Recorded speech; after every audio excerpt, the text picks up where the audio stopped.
J'aime trop le stand-up. Tu pourrais te faire un tatouage comme ça. J'aime trop le stand-up. C'est tatoué juste là. Ça, vous l'avez ça? Tiens, pour son montage. Je devrais faire du tracking et tout, tu fais chier. Tu vas devoir incruster un... Maintenant, je vais vous demander de taper les pieds. On tape dans les mains. Et faites un maximum de bruit pour le boxeur. Salut Bangui. Salut Raph, ça va? Ça va très bien toi? Ouais, très bien. Merci d'avoir accepté de venir dans Bientôt la Fame. Merci pour l'invitation. Bah, avec grand plaisir. Est-ce que tu peux commencer par te présenter pour les gens qui ne se connaîtraient pas? Si tant est qu'il y en ait. Oui. Je m'appelle Raphaël Villemès, c'est désormais mon nom de scène, avant c'était Raph. Je fais du stand-up, Ouais. essentiellement depuis que je suis arrivé à Nantes, donc il y a 4 ans. Ouais. J'ai commencé un peu avant, mais en vérité c'est depuis que je suis à Nantes que j'en fais vraiment sérieusement. Et voilà, que dire d'autre? T'as quel âge? J'ai 30 ans bientôt, dans 2 semaines. Oh! Dans 2 semaines, au moment du tournage. Donc au moment Oui. où ça sortira, T'auras peut-être 34. j'aurai peut-être 34. Je suis très long en Il y montage. aura beaucoup de montage. Ok. Du coup, on va parler de toi avant le stand-up. Tu Ouais. viens d'où? Je viens de Troyes. D'où ton ancien nom Mon sur Instagram Raph de Troyes, que exactement. tu as changé. Que j'ai changé du coup très récemment là. Tu as dû payer? Non, Ah, c'est quand on a beaucoup d'abonnés qu'il faut payer, non? t'as bien fait de le faire avant. Ouais, bon, je peux emmerder, j'ai le temps. Je peux le changer encore 5 fois, je pense. Avant que bientôt la fame sorte, vu qu'il y a 4 ans de montage. Oui, c'est ça.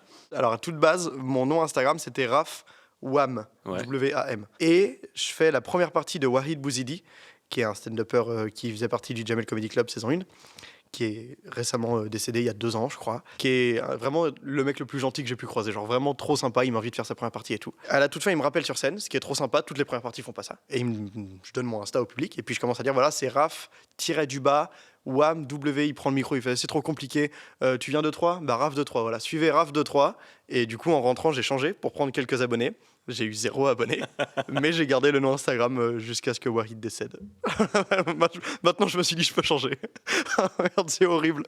Elle démarre mal l'interview, Si ça se trouve, pardon. en plus, ils ont cru que c'était un genre de jeu de mots, Raph 2-3, 1-2-3, tu vois, et donc Mais- ils l'ont cherché en mode 2-3. Mais c'est ça, mais en fait, Raph 23, du coup, Ah ouais. 2-3, c'était déjà pris.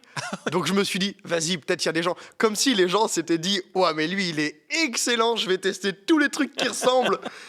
Bref, terrible. Ok, donc tu viens vraiment de 3. Je viens vraiment de Troyes. C'est chouette comme ville, c'est grand, c'est quoi? Je saurais pas te dire le nombre d'habitants, c'est pas très grand. C'est vraiment une ville où tu te balades en ville et tu croises 3 ex, quoi. Alors que t'en as que 2, c'est te dire. Non, c'est vraiment, tout le monde se croise, on se connaît assez rapidement, surtout quand on est jeune. Il y a un comédie club, un café-théâtre qui a Ouais. ouvert en 2018, je pense, un truc dans le genre. Tu y étais encore là? Là, j'y étais. J'ai toujours été J'ai fait 3, cut, Nantes, Ok. après le confinement. Et donc, il y a En fait, moi, j'ai toujours voulu faire de la scène. Ok. Sauf qu'il fallait aller à Paris. Et du coup, moi, ça me servait d'excuse. Genre, ouais, oui, j'en ferai, c'est juste qu'il faut aller à Paris, mais j'en ferai, c'est sûr. Au bout d'un moment, il y a le café-théâtre qui ouvre à 3. Donc là, j'ai plus le choix. Je me dis, bah, ça fait longtemps que tu le dis, Raph, donc va falloir le faire, pardon. Et puis voilà, j'ai commencé comme ça, quoi. Première scène au café-théâtre à 3, qui s'appelle le 3 fois plus. Tu te souviens de ta première scène? Ouais, bien sûr. Ah ouais, carrément. C'était un bon moment? Ben, je ne sais pas. Ah oui. Je ne sais pas, je sais pas te dire si j'ai aimé ou pas. Je sais juste que je l'ai fait, que j'étais content de l'avoir fait. Mais alors après, j'étais en mode, putain, je pensais que ça ferait un truc. Je pensais que ça libérait un truc et que tout. Et en fait, je crois que mes premières années de stand-up, j'ai pas aimé du tout. Mais je voulais tellement faire ça que bon, je continuais parce que bon, je m'étais toujours dit que j'allais le faire, donc je continuais. Et je crois que j'étais trop bouffé par le stress pour prendre du plaisir sur le moment. Ok. Mais après, c'était chouette parce que j'étais content de l'avoir fait. Donc je sais pas si j'ai aimé ou pas. C'est en arrivant à Nantes que j'ai commencé à prendre du plaisir, je crois. Ok. Ouais. Est-ce qu'on peut dire que le public de 3 est nul du coup?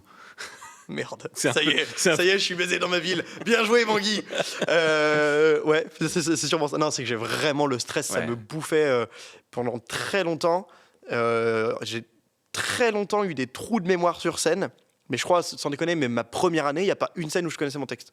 Alors que c'était le même. Genre vraiment, j'avais un texte, c'était sur Netflix. J'avais des blagues sur Netflix. Ah, je croyais que c'était sur Netflix. Non, non. Retrouvez l'extrait sur Netflix. Raph se chie dessus plein de stress sur Netflix. Non, c'était le sujet, c'était Netflix. Tu veux ma toute première blague sur Ouais. scène? Ma toute première blague, c'était Netflix, ça a tué le téléchargement illégal. Donc l'avantage, c'est qu'on risque plus de télécharger un film et de se retrouver avec un porno. Et l'inconvénient, c'est qu'on risque plus de télécharger un film et de se retrouver avec un porno. C'était ma première blague. Ouais, ok. C'était un copain qui l'avait écrite. Boum, je le balance, rien à foutre, je dis pas que c'est de moi. C'était un pote qui l'avait écrite et je la trouvais tellement forte que lui et moi, on a écrit 5 minutes sur Netflix parce que cette blague, c'était mon banger à l'époque, quoi. Et je sais pas si ça va donner aux gens envie de me voir sur scène, mais C'était il y a longtemps. c'était il y a très longtemps. C'était il y a très très longtemps. Mais du coup, j'avais de la fierté pour cette blague, quoi. C'est mon premier bébé, je l'aime trop, tu vois. Ok. Et donc, jugez pas cette blague. Et après, bouffé par le stress, je me souviens qu'il était dans la salle lors de mon premier passage. Et à un moment, j'ai un trou de mémoire terrible. Et il y a un blanc de, sans rire, peut-être 4 secondes. Mais moi, je le vis comme 12 minutes. Quoi. Vraiment, c'est long. Et c'est lui qui me crie la suite du sujet dans la salle. C'est lui qui me crie. Le souffleur, mais les types de films. Après le souffleur, le crieur, quoi, du coup. Vraiment, là, au théâtre. Exactement. Être ou ne pas être. Donc, ouais, première scène. Mais j'ai eu des super retours du public. Et donc ça m'a donné envie de continuer. En fait, à chaque fois, le public était super sympa. Pour de vrai, à 3, ils étaient cool. Et donc, ça me donnait envie de recommencer. J'essayais tous les mois. Je jouais qu'une fois par mois à cette époque. Donc ça fait qu'à aucun moment, ton stress y redescend. Parce que tu écris un nouveau, tu stresses tout le mois pour la date d'après. À Nantes, je joue tous les soirs. Donc ça devient moins grave. Ça devient moins un truc que tu mets sur un piédestal, que tu mystifies et tout.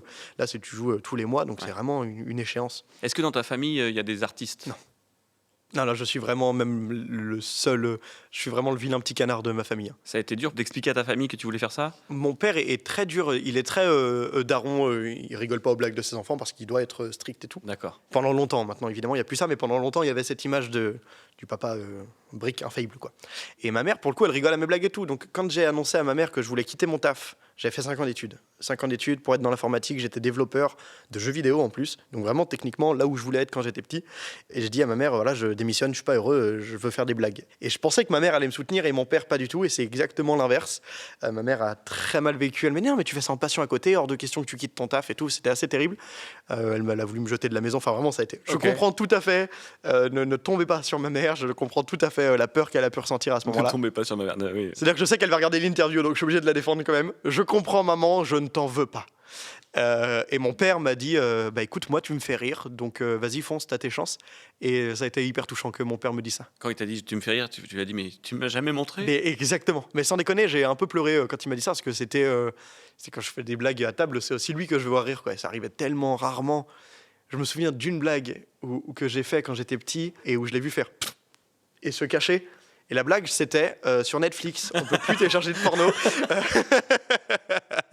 Non, mais je me souviens l'avoir vu faillir, tu vois. Ouais, c'était okay. genre, oh merde, faut pas que je le montre. Et ça m'avait vraiment, je me souviens encore de ce moment, quoi. Est-ce que tu as fait des petits boulots dans ta vie? Comment on dit je préparais les courses, le Clear Drive, tout ça. Ok. Je faisais ça. Donc j'ai préparé les courses pendant 2 ans. C'était un enfer. Ça n'a pas un nom, ça? Préparateur de courses. Ouais, j'imagine. Il doit y avoir un mot anglais J'en qui sais fait rien. un peu stylé. En vrai, c'est galérien qui veut payer ses études. Hein. Je pense vraiment, en anglais, si tu veux, un galérien qui veut payer ses études. Ok. Donc j'ai fait ça. Ensuite, j'ai été développeur. Donc ça, c'était pas un petit boulot, c'était mon taf. Et ensuite, quand j'ai démissionné de cette entreprise de dev, j'ai fait plein d'intérim. Donc j'ai fait distributeur de journaux dans des salons, j'ai fait préparateur de commandes. Ah bah c'est ça, préparateur de commandes. Hey C'était ça le nom du taf. J'ai fait ça et j'ai fait remettre les produits en rayon. Ouais.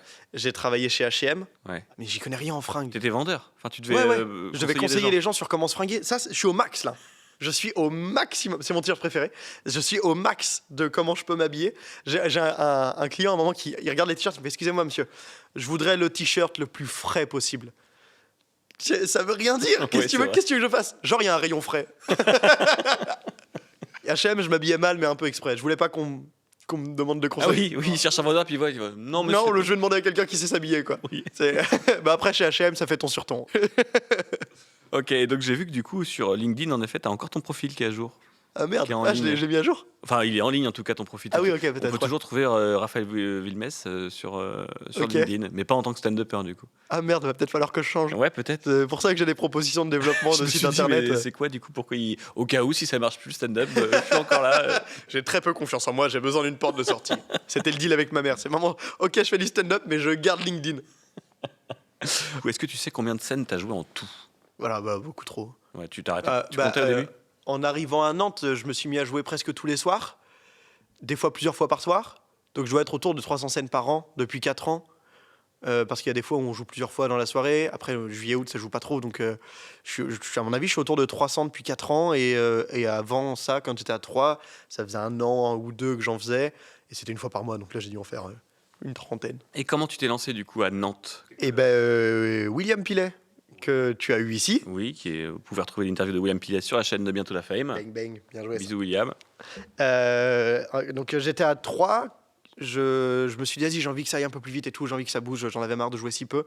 Et du coup, je regarde un site qui s'appelle Stand Up France, que Briac tient un jour, c'est un blog. Et donc c'était le site de Briac, et dedans il y avait la liste des villes où il y avait du stand-up. Et je voulais surtout pas aller à Paris à ce moment-là, ça me terrorisait.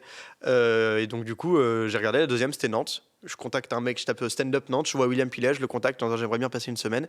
Il m'a dit viens, je contacte tout le monde, je te fais jouer toute la semaine. La semaine où je dois y aller, confinement. Et du coup, je me dis, bah vas-y, c'est mort, je vais y vivre. Sortie de confinement, je pars vivre à Nantes. Et c'est William qui m'a accueilli, qui m'a fait jouer la première fois à Nantes au West Side Comedy Club. Ok. Merci à William. Merci encore, William. Oh, là Ouais, là. de ouf. Oh, lui. Oh. Je reconnais, éternellement reconnaissant de William. Ok. C'est beau. C'est ton autre tatouage d'ailleurs. C'est Sur le dos. Tu vas faire beaucoup de tracking. J'ai trouvé sur internet que tu as gagné des concours, des choses comme ça, c'est ça? Ouais. Ouais. Tu as une victoire à Incroyable Talent. Sa mère, ouais. Au début, je croyais que c'était une blague. C'était une genre de bio que j'ai J'aurais trouvé. espéré. Donc, Incroyable Talent. Ouais, putain, Ok. comment t'as trouvé ça? Tu peux nous en parler? C'est quoi? C'était un concours organisé par un chanteur dans l'Aube, à Troyes. Je le croise dans un bar, puisque tout le monde se croit, bah, je t'ai dit, mon ex.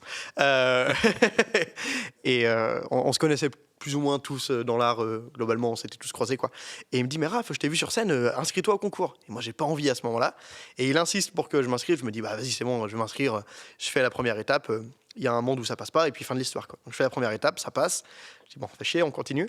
Mais en gros, c'est comme Incroyable Talent, mais dans l'Aube. Exactement, C'est donc ça. sans talent. Et sans télé aussi.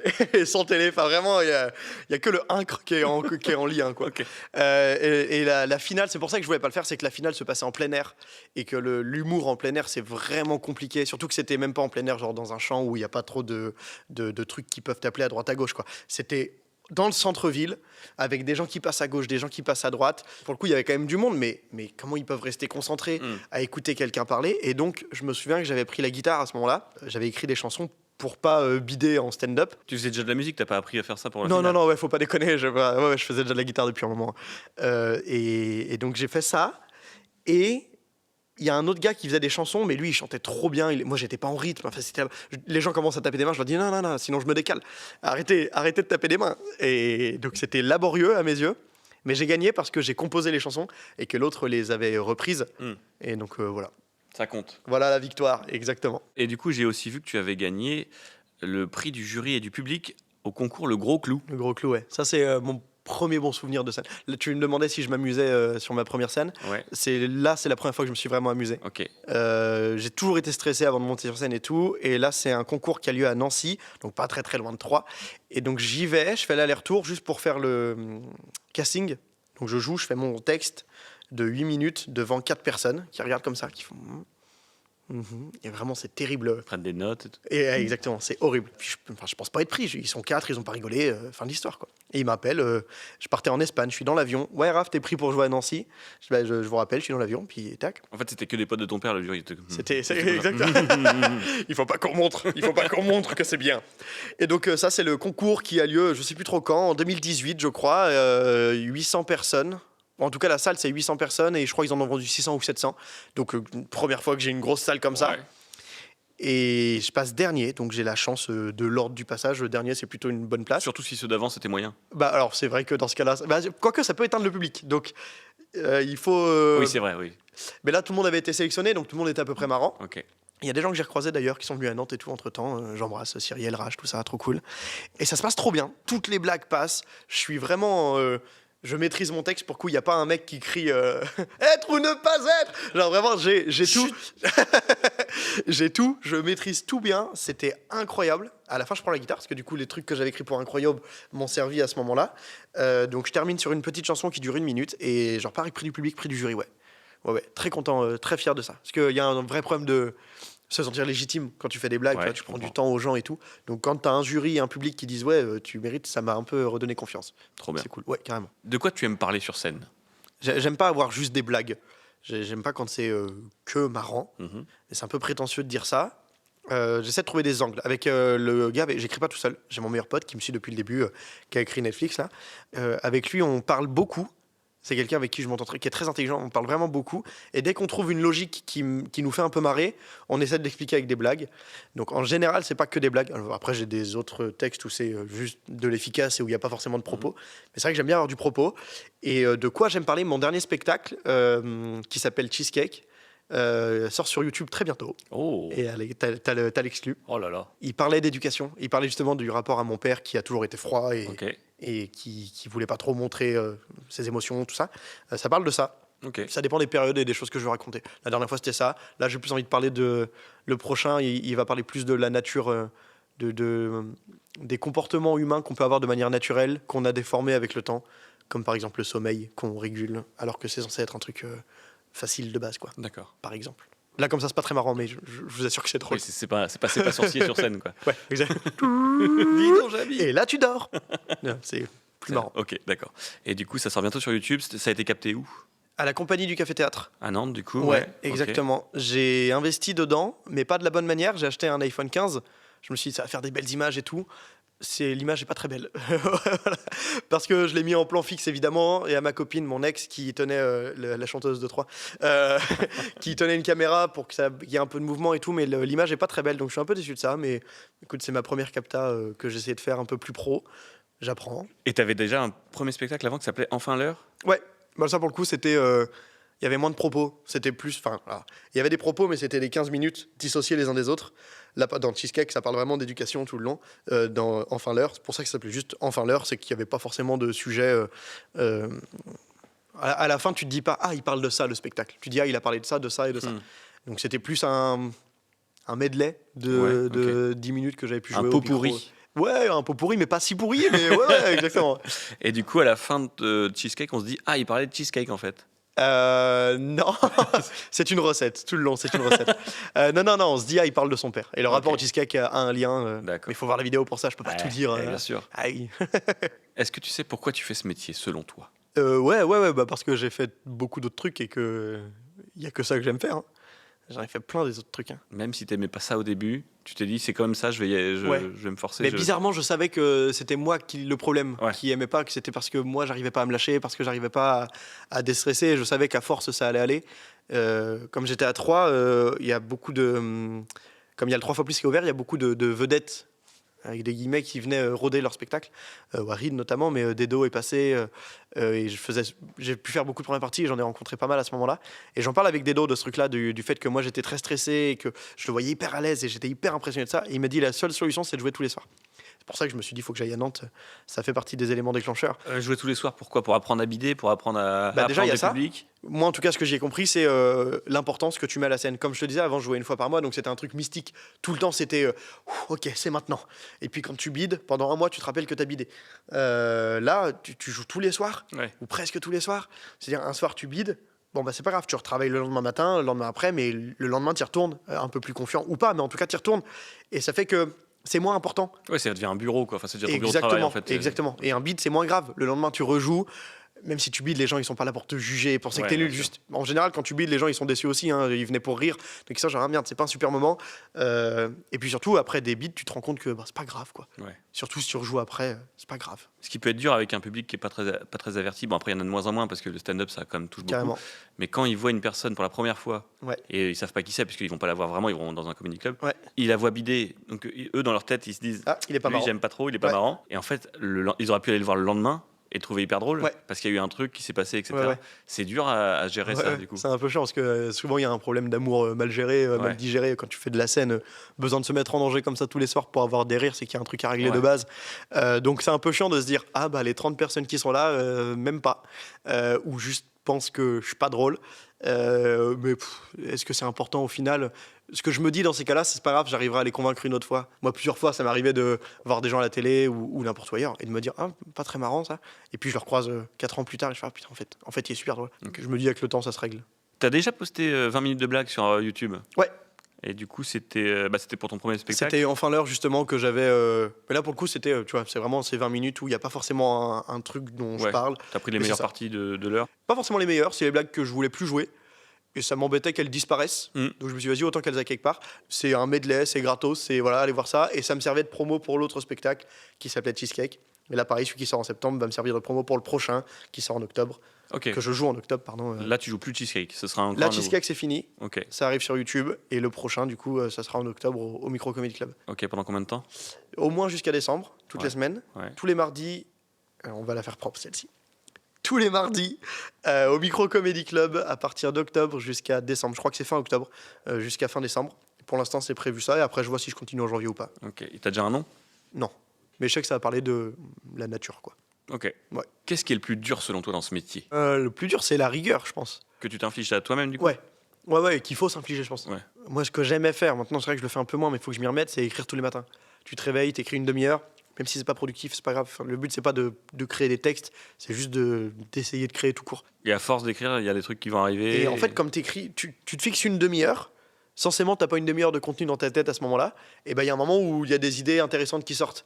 Et moi, il y a pas mal de mes textes, de mes débuts d'angle qui viennent de là. Par exemple, dans la capta qui sort en septembre, j'explique que la mort c'est une bonne chose et que c'est bien qu'il y ait ça. Et en fait, ça m'est venu d'une réflexion en écrivant le matin en automatique. Et à un moment, je commence à écrire ça. Et en fait, l'intérêt de l'écrire, c'est que tu vas beaucoup plus loin dans ta réflexion. Quand tu y penses juste, tu fais là, ah ouais, c'est marrant, et puis tu oublies, et puis voilà, ça va pas très loin. Quand tu écris, c'est posé, et tu peux aller très très loin, écrire des trucs qui n'ont plus de sens au bout d'un moment, et faire ok, hop, on revient après. Et ensuite, tu reprends dans l'après-midi, tu reprends, ok, ça c'est marrant, ça c'est pas marrant, puis tu le développes un peu plus proprement. Mais du coup, le plus dur, c'est ça, c'est la rigueur qu'il faut s'infliger, je pense. Et le regard des autres, toi, ça, tu t'en es bien libéré? Le regard des stand-uppers, c'est plus dur que le regard du public. Ah bah oui. Parce que c'est le métier, donc forcément, le jugement, il est intéressant, il est un peu plus important. Des fois, c'est des gens qui ont le pouvoir de te faire jouer aussi, donc ça compte un peu. Ouais. Il y a beaucoup de stand-uppers qui disent « Non, mais moi, les autres stand-uppers, je m'en fous. » Je pense que c'est pas vrai. Ouais. Je pense ils disent beaucoup. Ils disent. J'entends très bien qu'ils disent « Non, moi, ce qui compte, c'est le public. » Je pense qu'ils ont raison, c'est ce qu'il faut faire. En priorité, c'est le public. Mais tu peux pas dire « Je m'en fous du regard des autres stand-uppers. » C'est un jugement qui est différent parce que c'est le jugement d'un professionnel. Donc, ce regard-là, il me fait plus mal que le regard du public. Ok. Bah pour le coup, le public qui dit lui, il est pas drôle, c'est pas grave, ils me reverront dans 4-5 ans dans bientôt la Fame et ils diront en fait, si, il était super. Mais le regard du stand-upper, c'est un peu plus dur. T'imagines d'ailleurs tous ces gens dans 5 ans qui vont tomber sur cette vidéo en se disant quoi? Il était en bientôt la Fame, il n'était pas encore connu. C'est fou de se dire ça. Écoute, ça serait incroyable. Bisous à vous du coup du passé. Salut. Ça c'est le Raph qui était pas très connu. Regardez, profitez.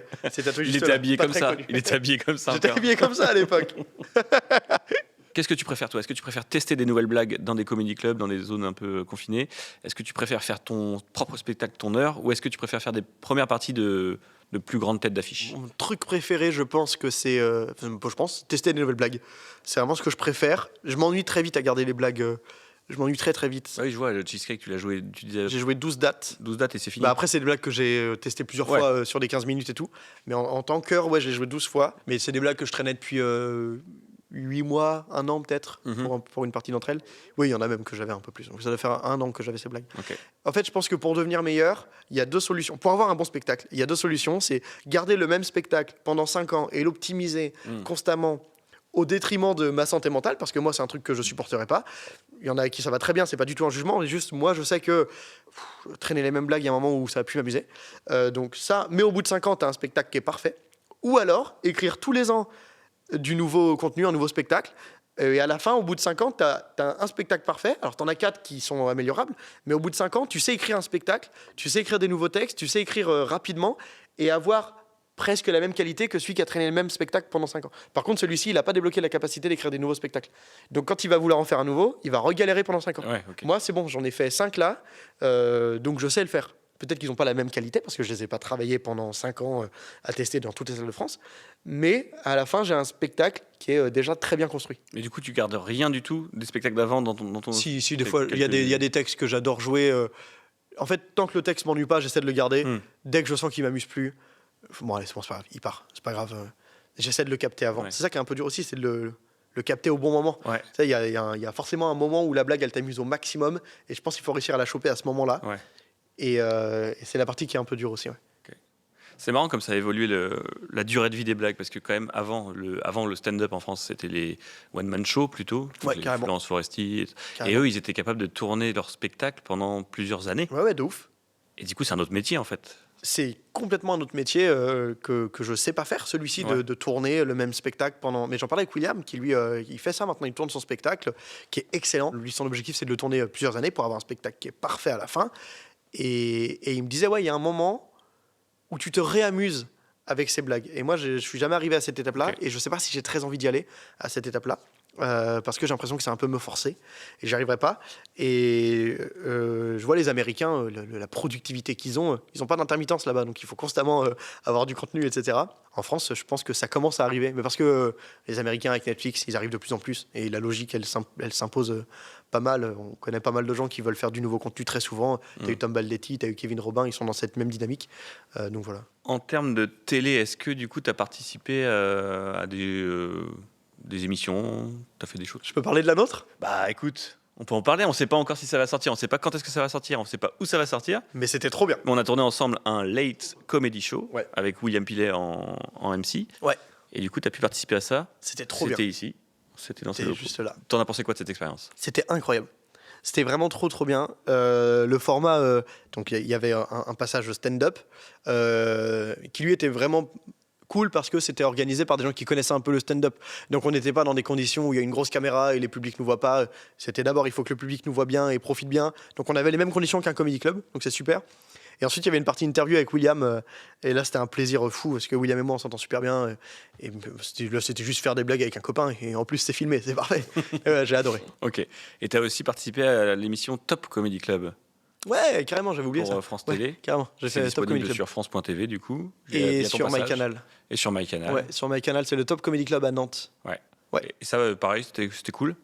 Très stressant pour le coup. Ouais, différent. Ouais, parce que produit par Kader Aoun, qui est quelqu'un quand même d'important dans le milieu, donc t'as pas forcément envie de bider devant.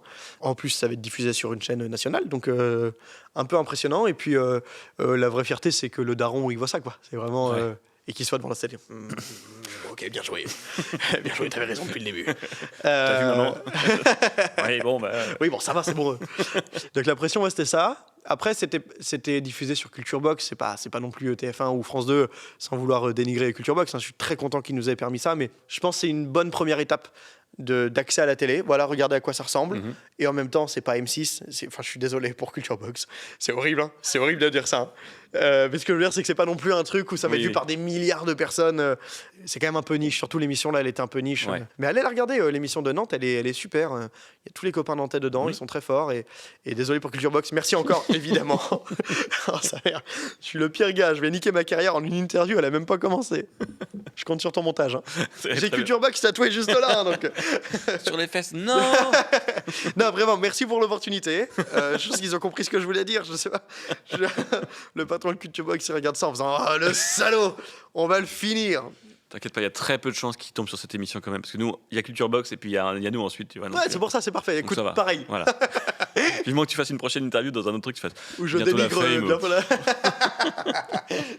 Je dénigre pas, je dis juste qu'en termes d'accessibilité, c'est parfait pour le niveau que j'ai et que j'avais au moment du tournage. T'inquiète pas, c'est mieux dit comme ça. Je pense que c'est bon, ils ont compris. Ouais, il y a 40 minutes d'interview, 20 minutes d'excuses. C'est clair. Il y a de plus en plus de stand-uppers professionnels ou non. Ouais. Est-ce que tu trouves que c'est une bonne chose ou est-ce que c'est un peu du coup trop embouteillé maintenant et ça pollue un peu? Je pense que c'est comme dans le rap. On a l'impression que c'est facile. Je dis pas que faire du rap c'est facile, je m'excuse aux yeux de... non mais on a l'impression c'est accessible. Tu vois, il faut un micro, un pied de micro et un tabouret et tu peux en faire. Donc forcément, il y a plein de gens qui en font et je pense avec le temps, il y en aura un peu moins parce qu'ils vont se rendre compte que ah ouais, c'est un vrai taf, faut une vraie rigueur. Donc c'est pas une mauvaise chose, c'est cool, ça permet à tout le monde de montrer que ça existe. Ce qui me fait peur moi, c'est plus l'effet bulle et que d'un coup les gens fassent tu vois, en fait, s'il y a plein de gens qui se lancent et qui sont moyens, j'ai peur que les gens pensent que le stand-up, c'est moyen. C'est pas le cas, j'ai l'impression. Donc, c'est plus ça qui me fait peur. C'est plus pour le public. Après, pour les stand-uppers, il y a de la place pour tout le monde. Le nombre de comedy clubs qu'il y a. Ouais. Moi, tant qu'on peut tous jouer, ça va commencer à me faire de la peine le jour où on va me dire, bah non, Raph, tu peux plus jouer là. Ce qui arrive de temps en temps, mais c'est jamais trop grave, quoi. C'est pas grave, ce soir, je vais faire une pause. Mais ça arrive pas souvent non plus, quoi. Okay. Il y a toujours de la place pour ceux qui bossent. Et c'est une bonne ambiance, le milieu du stand-up? C'est trop bien. Ouais. C'est trop bien. Ouais, il y a de l'ego, oui, c'est un métier où... il en faut aussi. Évidemment, mais oui, à Nantes, en tout cas, quel plaisir, quoi. Moi, quand j'ai tout quitté pour venir à Nantes, je connaissais personne à Nantes. Vraiment, je suis arrivé tout seul. J'arrive, annonce du deuxième confinement. Donc, socialement, ça a été très compliqué. Je me retrouve vraiment tout seul. Et quand j'ai commencé à intégrer un peu la bande de stand-up, ça a été dur au début, hein, parce que quand ça a réouvert, il laissait en priorité la place à ceux qui connaissaient, forcément. Et moi, j'arrive, je connais personne, je me retrouve tout seul, je sais pas qui contacter et tout. Tu voulais une anecdote? Oui. Je n'en ai pas, t'entends? J'en ai une super. Alors, y a tout un contexte à mettre en place, mais ça vaut le coup.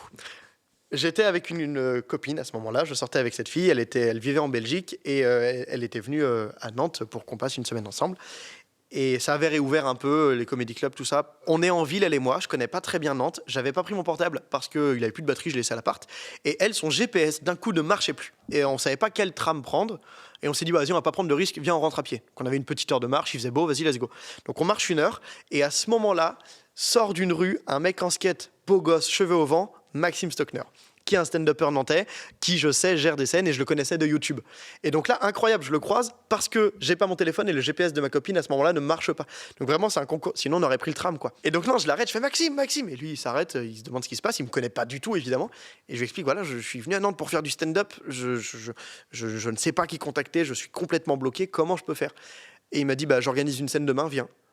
Et donc le lendemain, j'ai fait ma première vraie scène. J'avais déjà joué un peu au West Side une fois avec William, mais c'était bien avant le confinement. Et du coup, bien avant le 2e confinement. Et du coup, Maxime me donne ma chance à ce moment-là. Et je fais ma première scène là. Et tout s'est débloqué ensuite. Parce que du coup, j'ai rencontré toutes les scènes de peur à ce moment-là, etc. Et tout s'est débloqué grâce à ça. C'est-à-dire que si j'avais eu mon téléphone ou si le GPS de ma meuf avait marché, on aurait pris le tram parce qu'on aurait su lequel prendre et on serait rentré en tram. Peut-être que tu auras rencontré un mec encore plus important dans le Ça tram. se trouve, j'aurais rencontré Gad Elmaleh. Ouais. Elle m'a niqué ma carrière, t'entends? On a bien fait de rompre. Donc, est-ce qu'on peut dire que tu crois au destin? Ouais. D'ailleurs, c'est tatoué. Ouais. T'es en prison, toi, nombre de tatouages. Je suis allé en prison, mais une prison très bienveillante. Ils m'ont tatoué que des trucs, je crois en le destin. Ils m'ont tatoué ça, t'as vu comment je tatoue? Je n'ai aucune notion. Ils m'ont gravé des trucs. En fait, je crois que rien n'arrive pour rien. C'est comme ça qu'on dit? Rien n'arrive pour rien. Ouais. Rien n'arrive par hasard? Aussi. Ok. Ou alors il y a une faute sur mon tatouage. Rien n'arrive pour rien aussi. Ouais, si, ça doit marcher. Aussi, genre en mode quand il y a un truc négatif, c'est pour quelque chose de bien derrière, et quand il y a un truc positif, bah c'est aussi pour une raison. Est-ce que t'as tendance à être très dur avec toi-même après une scène? J'avais. Ouais. Maintenant ça va mieux. Ok. Parce que je me suis fait beaucoup de mal. Maintenant ça va. Mais ouais, pendant très longtemps, là c'est à Paris, je suis nul. Je suis sorti avec une fille, on a rompu récemment, mais elle m'a beaucoup aidé là-dessus. Je la remercie énormément. On est restés 2 ans ensemble et au début, ouais, je me flagellais très fort jusqu'à ce qu'elle me... En fait, elle vient de me voir et elle me dit non, là, c'était très bien. Et heureusement qu'elle avait ce regard du public. Moi, j'avais le regard du stand-upper hyper exigeant qui doit toujours faire mieux. Et elle me disait, mais non, mais là, avec les conditions que tu avais et tout, tu as fait de ton mieux et c'est ce qui compte. Donc, elle m'a beaucoup aidé. Et aussi en croisant d'autres copains qui, eux, sont durs avec eux, alors que moi, je les trouvais super. Ça aide aussi à prendre du recul. Donc, j'essaye d'être d'être moins exigeant avec moi, mais quand même de savoir ce que je veux. Donc je m'autorise à pas être content de moi, mais je m'autorise aussi à être fier, même si des fois il fallait pas. J'essaye de me féliciter un peu, ouais. Okay. Et d'ailleurs, tu me demandais ce qui était dur. C'est dur d'avoir une relation saine avec soi-même quand constamment tu te mets en danger, constamment tu te juges, tu es jugé par des gens. C'est un peu dur aussi, ouais. Donc j'essaye d'être bienveillant maintenant avec moi. C'est très dur. Je pense que c'est un des trucs les plus durs de se rassurer, bah oui, ça a bidé, mais pour telle raison, là c'est toi qui étais pas bien, mais c'est pas grave. Okay. En fait, c'est que c'est pas grave, c'est ça que j'essaie de dire. C'est ouais, là cette blague-là, tu l'as ratée, mais c'est pas grave. Avant c'était tu l'as ratée, t'es nul. Là maintenant, si tu l'as ratée, tu la feras mieux après. Très bien. Du coup, j'ai noté d'autres petites questions comme ça. Vas-y, let's go. Alors, première question. C'est quoi ton jour préféré de la semaine? C'est ça la question. Oui, c'est la question. Le lundi. Parce que le lundi, c'est les scènes de test à Nantes, le lundi de merde notamment, qui est une de mes scènes préférées. Organisée par Maureen. Ouais, Maureen que tu as eu aussi. Ouais. Allez voir l'épisode avec Maureen. Et c'est une scène sublime où c'est 10 humoristes qui viennent faire 5 minutes. Et pour le coup, il y a tous les niveaux, des gens qui font leur première scène, des gens qui viennent tester des blagues. Et je me suis interdit d'y aller avec des blagues que je connaissais. J'y suis toujours là avec des nouvelles blagues. Et comme j'adore tester, on en parlait tout à l'heure, c'est toujours un plaisir. J'ai saigné du nez une fois sur cette scène. Sur scène, j'adore crier. Et je hurle à un point où je pense que je me pète un truc, quoi. Et vraiment, je hurle, je m'éclate, j'adore cette scène. Donc je hurle, et fin de passage, et j'ai du sang, quoi. Je saigne du nez. Comment faire moins classe? Mais c'est en sortant de scène, tu saignes? J'étais sur scène. C'était à la fin du passage. Je sais plus quelle est la fin. La toute fin de la blague, je hurle contre mon ex imaginaire à ce moment-là. Et je sais plus ce que je crie. Et je crie. Et vraiment, je fais... Oh, je saigne du nez. Maintenant, faites du bruit pour la prochaine. Et la vidéo est sur Instagram. Allez regarder ça. C'est une de mes vidéos préférées. Même en termes de qualité de texte, je crois que c'est un des textes que j'ai le plus aimé écrire. Ok. Bah, tu vois, je te parlais de logique rigolote. Celui-ci, il parle de il y a que la vérité qui blesse. C'était une phrase qu'on entend beaucoup et je Oui. dis bah non, une arme. Et après, je parle de ça. Oui. Je prends cet angle-là. Oui, c'est comme la meilleure arme, c'est le stylo, enfin c'est Ouais, la carrément, plume. ouais, Bah non, exact. mon gars, c'est un fusil. Franchement, un gun, je t'assure.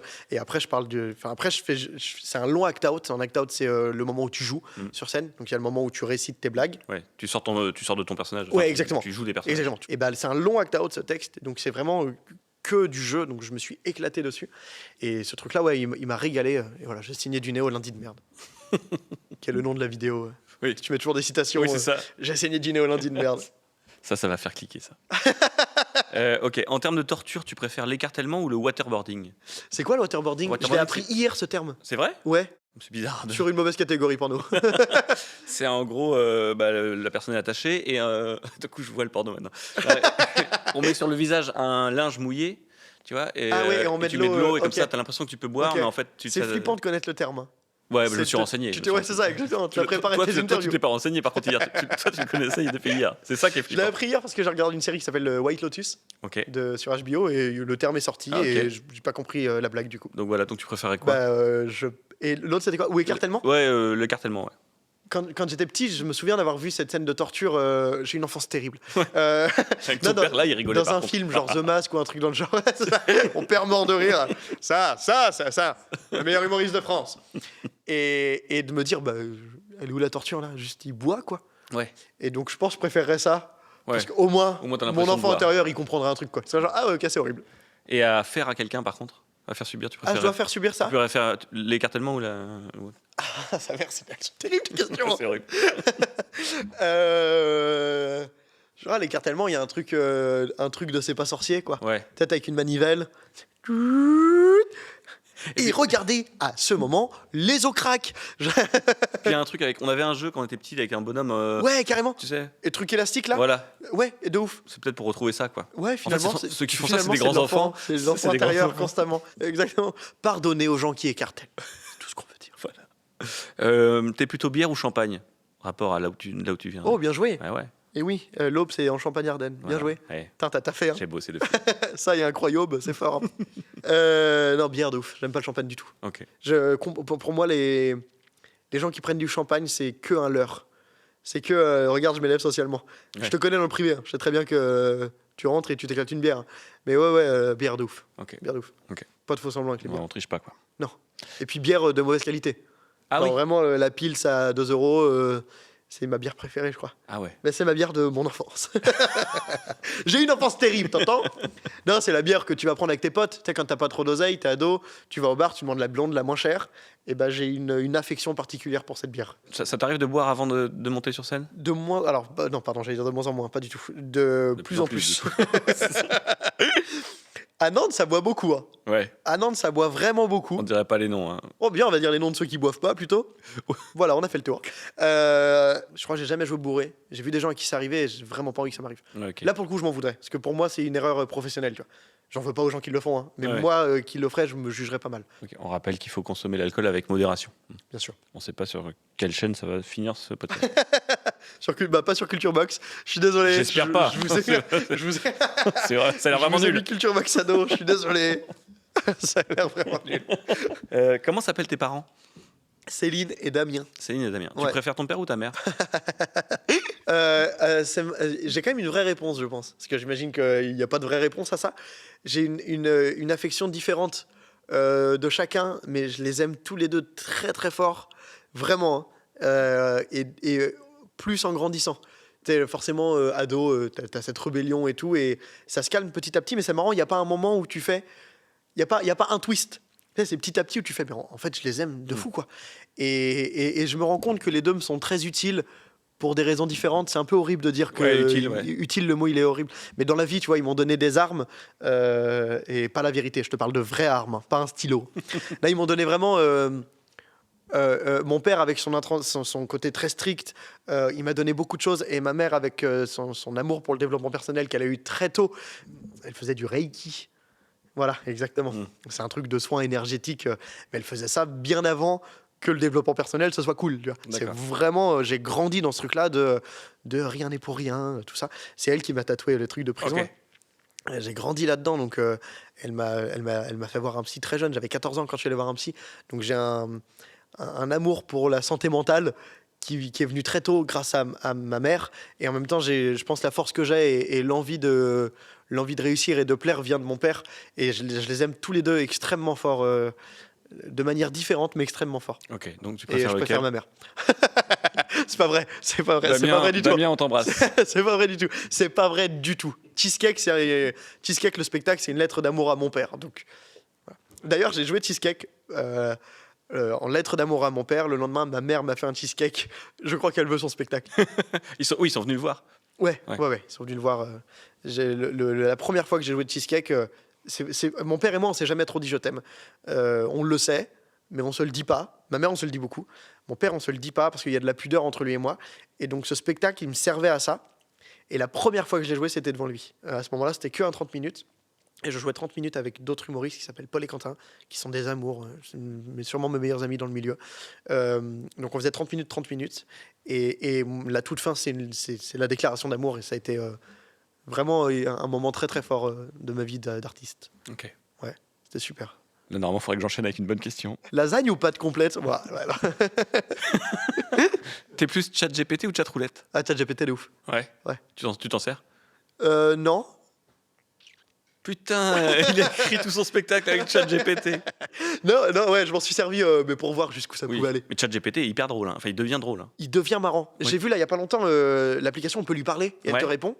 Ce qui est terrible, hein. Ça me terrifie. Hein. Mais j'ai demandé écris-moi des blagues sur les panneaux stop et j'ai dit en mode stand-up et vraiment il me les a fait et c'est pas bien mais c'est correct. C'est déjà un truc où tu fais putain, ça fait peur. Hein. Ça fait vraiment peur. Bientôt, après, dans les comedy clubs, il y aura juste un ordinateur qui viendra.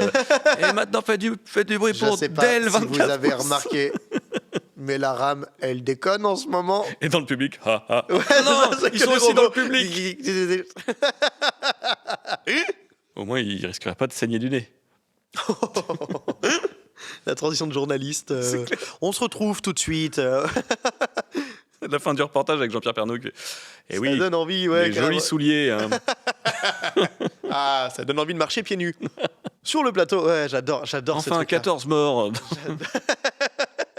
J'adore ces retours plateau, me Ouais. font mourir de rire. C'est vrai. C'était un jeu qu'on avait avec des humoristes. Tu me demandais si on se marrait dans les loges, ça faisait partie des jeux qu'on avait Ok.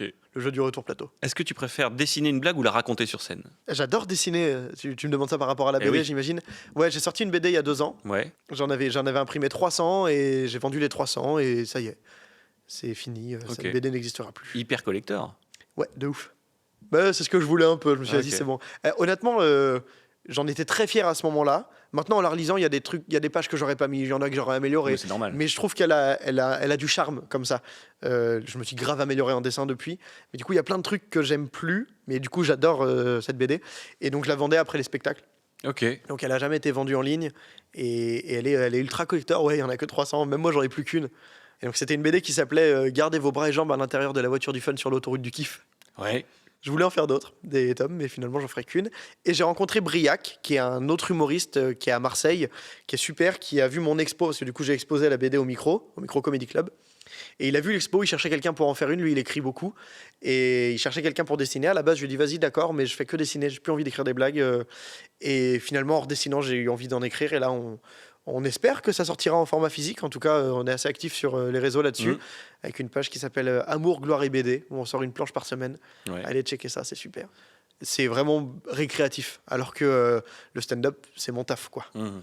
Donc c'est vraiment deux choses différentes. Il n'y en a pas une que je préfère, contrairement à mon père ou ma mère, où là c'est Oui, clair. là, c'est clair. Où là vraiment, il n'y a pas de doute. C'est limpide. Là, c'est vraiment deux trucs, c'est impossible de les partager. Je suis désolé. Comment tu traduirais, si tu devais le traduire, stand-upper en français et t'as pas le droit de dire comédien ou comique? Trouver vas-y, là, maintenant, on trouve le nom en français de stand-upper. Putain, c'est dur parce que Haroun, il a le meilleur terme, pasquinade. Pasquinade. Ouais. On dirait un plat du Sud. Ou alors un geste technique d'un footballeur qui s'appelle Pasquin. vois Oh, la pasquinade. Oh, il a fait une Ok, pasquinade. bah, c'est un mec du Sud alors. C'est un footballeur de Marseille. Tu connais pas Pasquinade? Non. C'est un site, alors je sais plus si c'est un site, peut-être que ça n'est plus un site, mais c'est un truc qu'avait lancé Haroun. Il l'explique dans son spectacle qui s'appelle En vrac, je crois, que le meilleur terme c'est le pasquinade parce que le pasquin, c'est un mec qui venait dans les pièces de théâtre faire des blagues pour alléger le propos Ok. de la pièce. Et pour moi, c'est le meilleur terme. Maintenant, si je devais en inventer un truc avec blague, et en même temps, j'aime pas réduire le stand-up à juste des blagues. Ouais. Parce que pour moi, ça devient plus intéressant que ça. Quelque part, il y a des stand-uppers, c'est presque des philosophes. Tu vois, Bill Burr qui arrive avec des propos horribles, mais qu'il arrive à défendre en ayant un point de vue hyper intéressant sur la vie, où ça te fait réfléchir sur des trucs. Même Louis C.K., il a des angles comme ça où c'est brillant. Franchement, philosophe drôlosophe. Ok. On dirait un dinosaure. On dirait un dinosaure, Qui a c'est une vrai. pipe. Qui a une pipe. Qui est... Drôlosaure. Je fais très mal le dinosaure, mais tu vois ce que je veux dire. Ok, drôlosaure, on prend. Allez, drôlosaure. Allez, Allez, drôlosaure, ça me va. drôlosophe. Drôlosophe, c'était pour philosophe, Ouais. mais drôlosaure, c'est devenu vraiment dinosaure. Ok. Tu veux l'anecdote de ce C'est t-shirt? quoi le Lilou Comedy Le Club Lilou Comedy Club. Donc je romps avec ma copine, on rompt. Et je me dis, vas-y, je vais passer une semaine à Bordeaux. C'est là où il y a Paul et Quentin, mes meilleurs potos. Ça va être trop bien. Je vais jouer là-bas et tout. Et je pars avec des copains, Maxime Stockner, d'autres humoristes nantais, Jeanne Hagan, Léo Dumont qui est de Bordeaux aussi. Bref, tous les copains des blagues et ça va être trop bien. On est tous en détresse amoureuse. On rencontre tous un peu des filles après une scène et tout. Et il y a un copain des blagues qui nous dit les gars, ça serait trop marrant qu'on ait un date tous en même temps, quoi. On le dit aux filles qu'on rencontre, on les voilà, on est dans ce truc-là, est-ce que ça vous dit, ça peut être super drôle et tout. Elle joue le jeu, vraiment, on se marre bien et tout. Et donc c'est à ce moment-là, on est mercredi et on se dit vendredi, on fait un vendredate. Et donc ce gars-là, je cache son nom, rencontre une meuf, ça se passe super bien. Je crois qu'il ose pas l'inviter à un date. Et elle lui dit, ça serait bien qu'on se revoie. Et il lui dit, bah ouais, moi j'ai un comédie club vendredi. Je joue vendredi, ça serait trop bien. Le mercredi soir, on rentre tous à l'appart, dormir tous ensemble. Le lendemain matin, il nous débrief, les gars, j'ai pas osé lui dire que c'était un date. Je lui ai dit qu'on jouait. Donc là, on est jeudi. Et donc on se dit, viens, tu sais quoi, on te laisse pas tomber. On crée un comédie club pour demain. On trouve le nom Lilou Comedy Club. Et on organise le comédie club en moins de 24 heures. Mais où ça, du coup? On n'avait pas de lieu à ce moment-là. On n'avait pas de lieu, on lance la billetterie, on annonce lieu secret, on fait des flyers, on fait du graphisme, on fait une chanson, parce que Paul et Quentin fait du piano extrêmement bien, on lance le piano, Lilou Comedy Club, on fait l'instru, on fait tout. Vraiment, on fait une dinguerie de Comedy Club. Et on se dit, il faut pas que ce soit juste, on met des gens dans une cave et on fait des blagues. Il faut que ce soit, parce que oui, tous nos dates ont été annulés. Il faut que ce soit un truc... Le Lilou, quoi, c'est au-dessus d'un comédie club. Donc on achète des tapis, on achète de la déco, on va à Emmaüs, on achète des t-shirts qu'on fait floquer. Genre, on a fait ça en floquer une des journée. t-shirts. Tout ça en une journée. Ça n'a aucun sens. Vraiment, on a couru partout. C'était incroyable. On trouve un bar qui nous accueille. Je crois que c'est un copain de copains qui... Parce qu'on en met des stories, les gars, ils nous font un lieu et tout. Donc c'est un copain de copains qui nous accueille. On arrive à faire complet.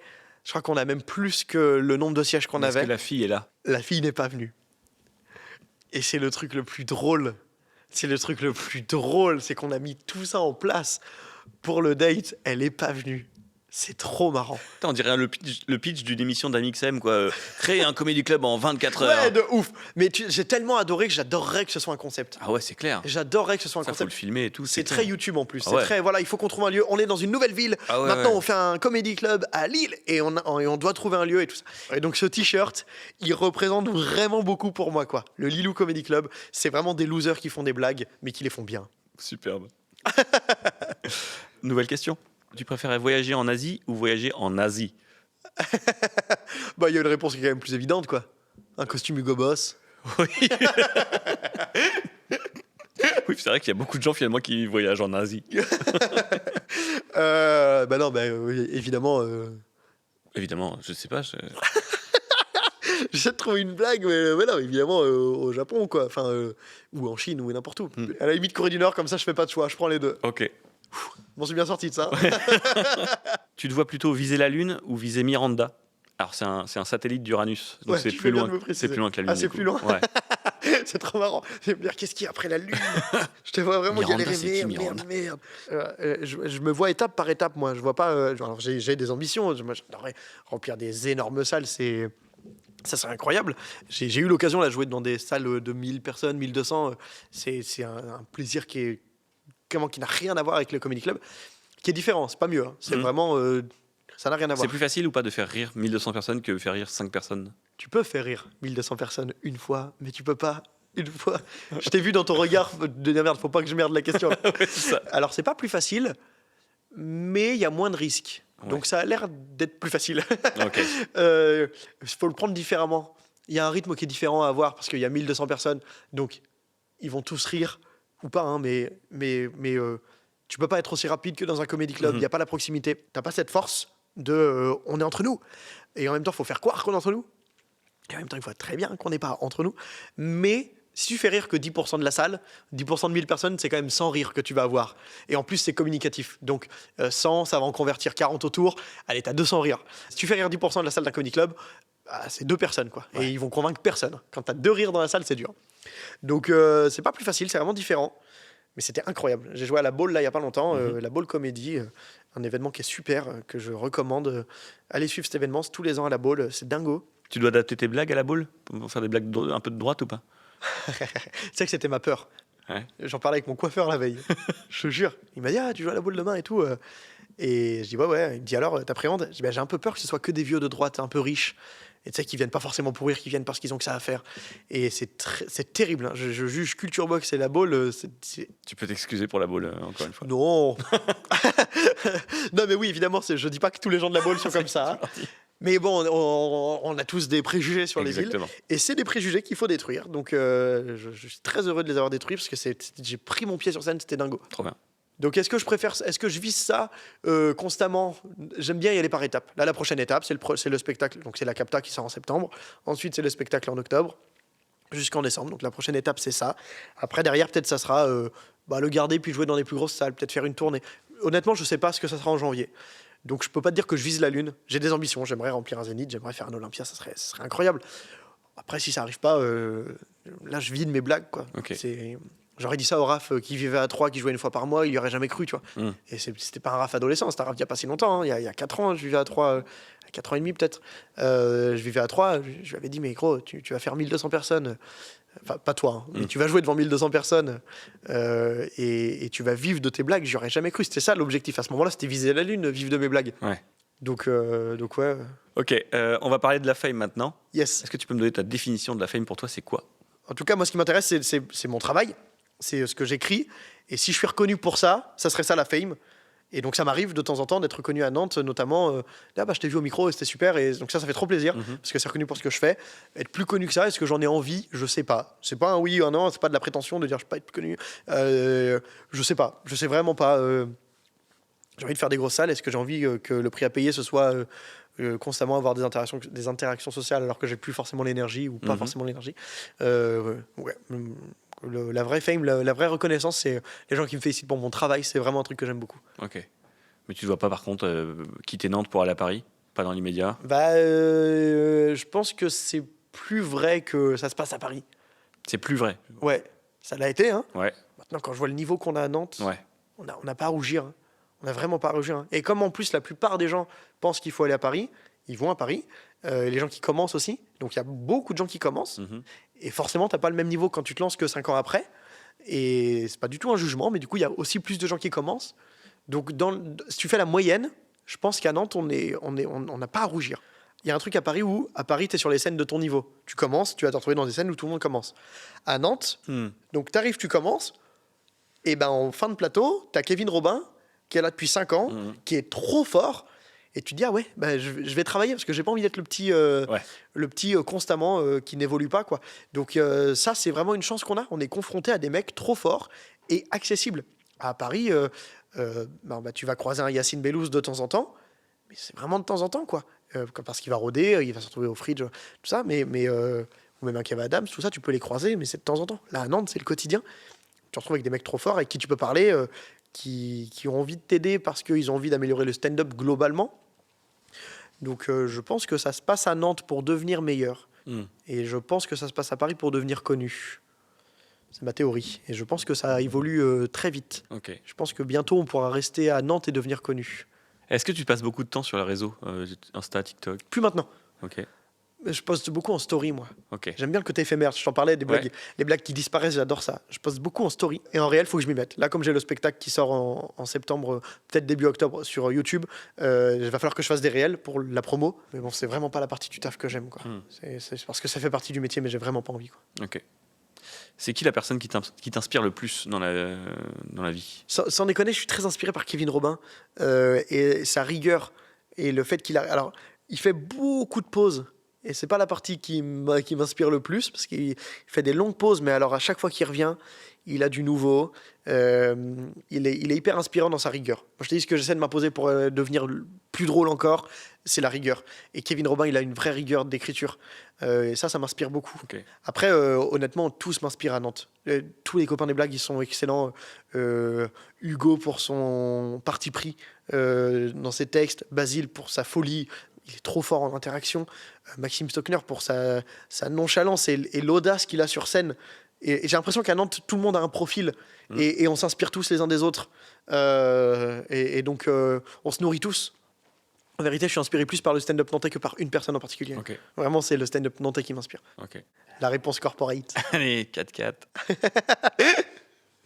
Est-ce que tu veux faire un petit coup de promo du coup, même si on en a déjà parlé un peu, mais... Alors, j'ai beaucoup de promos. Je peux toutes les faire ? Ouais, c'est parti. Ok, je cherche une meuf. Non, pas du tout. Cheesecake, l'ancien spectacle, sort sur YouTube en septembre.